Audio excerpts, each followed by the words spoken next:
தினம் ஒரு திருப்பாவை. திருப்பாவை 11வது பாசுரத்தின் பாடல் விளக்கத்தை பார்ப்போமா?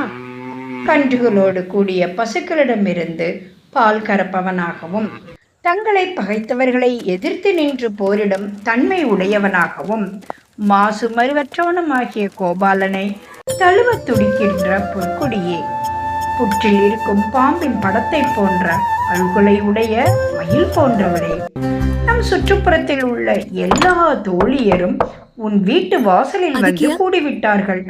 அவர்கள் மேக வண்ணனாகிய கண்ணனை புகழ்ந்து பாடிக்கொண்டிருக்கிறார்கள். செல்வத்தையும் பெண்மையையும் புனிதமாய் காப்பவளே, இதையெல்லாம் கேட்டும் அசையாமலும் பேசாமலும் உறங்கிக் கொண்டிருக்கிறாயே, அர்த்தமற்ற இந்த உறக்கத்தினால் உனக்கு என்ன பலன் கிடைக்கப் போகிறது? நேரம் ஓடிக்கொண்டே இருக்கிறது. தோழியோ எழுந்து வந்த பாடில்லை. நாம இருந்தால் என்ன செய்திருப்போம்? அவளை விட்டு விட்டு நீராடச் சென்றிருப்போம். ஆனால் பக்தி நெறிக்கு இது அழகல்ல.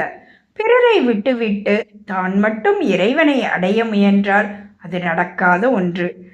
எல்லோருமாய் இறைவனை நாட வேண்டும், அவன் புகழ் பாட வேண்டும். அப்பொழுதுதான் இறைவன் அருள் கிடைக்கும்.